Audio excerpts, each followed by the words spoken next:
Rod, how does that mesh with the allegation that Casey was sexually molested by her father? So let me guess. So the argument here is that Casey is the victim, apparently, is what the defense is saying, because of the molestation that supposedly took place. It doesn't mesh. Again, just like the other information about Kaylee supposedly drowning in the pool, why did this information as far as Casey being abused by her father did not come to light after the woman was charged with murder? Well, then let me play devil's advocate. Because victims are reluctant to come forward. How's that one? Baloney. That's exactly what I would say. Baloney, Judge, because if this woman was molested by her father years ago, why did she have that conversation that she just had, as we all saw just now in the videotape? And I'll do you one better. Sure. In 30 years of working with crime victims, especially victims of sexual assault, right, the first thing they do is they leave the house as soon as they can. Exactly. And Dr. Wellner, I'll go to the professional here. Does this look like a relationship between a victim and her abuser? Well, Soon-Yi Previn married Woody Allen, didn't she?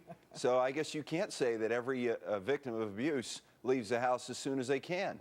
What I would point out, Judge, is that the relationship between abuser and victim within the home is a very complex one, especially when it's parent and child, and the dynamics of material and emotional dependence can create a lot of complexity. I agree with Detective Wheeler that this isn't the conversation that you would expect, and I'm particularly struck by his being apologetic about being harsh. That would have been the least that he had done. But, however, I do think that it's not unthinkable for a very complex dynamic to exist between a molested child and a parent. Oh, come on, do you that buy could that? Play itself out. Let me do you one better. He says, you know what, honey? Tell us everything. We'll go into protective custody, the whole family. I'll get you a different police officer. Tell us whatever you know. Does that sound like someone who's abused his daughter?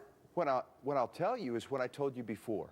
A parent is invested in doing anything that they can to help the child for a couple of reasons. One, because they don't want to lose the child. So yes, the parent would lie for the child, but also because the grandparent that loses the grandchild has to face their own conscience of why did this child die on your watch? And so they're going to blame themselves, and therefore they're going to protect their daughter? Would a parent adopt a false story to help a child under these circumstances? No. Yes. No. No. All right, Rod, let me go to you. She's 22 years old. Sure. The police are interrogating her. Right. She goes toe-to-toe with experienced detectives. Sure. Have you ever seen anything like this? And let's look at this interview before you answer the question. This is when the police interview her as part of the missing child investigation. Take a listen. The last time that I saw her was on the 9th of June. And what happened to Kaylee? I don't know. Sure you do. I don't know. Something happened to Kaylee. We're not going to discuss whether the last time you saw her. I'm guessing something bad happened to her some time ago and you haven't seen her. So that part is true if you say you haven't seen her, because she's somewhere else right now. She's either someone else. No, she's either in a dumpster right now. She's buried somewhere. She's out there somewhere, and her rotten body is starting to decompose because of what you're telling us. And here's the problem. The longer this goes, the worse it's going to be for everyone. What do you think of her expression, Doctor? In my experience of looking at interrogations and looking at a case of high profile, she already knows she's public enemy number one. She knows they have no body. She doesn't experience guilt, so they can't play on that. And she knows she's not going to get beaten in the interrogation. So it's easier for her to maintain her comportment, and she's disciplined. But that's her in court, too.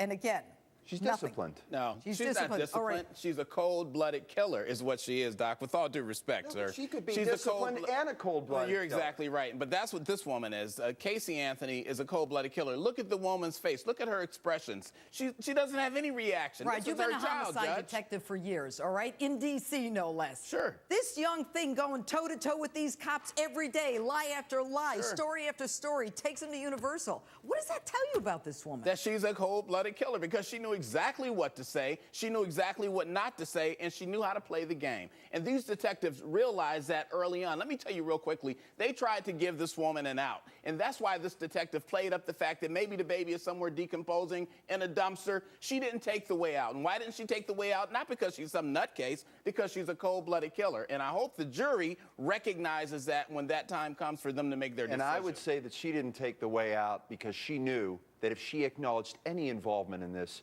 she was going to be indicted for capital murder. She knew it. It was clear to her from the public exposure of the case that she had to maintain a posture that she didn't know what happened But to she the could have child. said at that point, though, that the baby drowned. She may be cold-blooded. Why did she say the baby drowned? That was her chance. Rod, what are you saying? She could have said at that point, Doc, that the baby drowned. She didn't say that. You know why she didn't say that? Because she didn't thought of it. She hadn't thought of it, exactly. Thank hadn't you thought very of that much, lie. Doctor. You know, All right. exactly. Doctor, there are people asking this question, and I don't like it because it's about excuses. Why isn't she proffering the insanity defense? Because everybody's looking at her saying, this woman's crazy. I'll tell you why.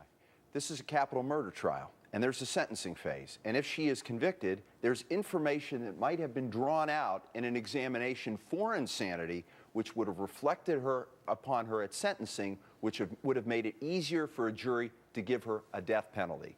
So if the defense found an insanity defense, if the insanity defense was dubious to begin with, it could have boomeranged and hurt her at a sentencing phase. What do you think, Rod?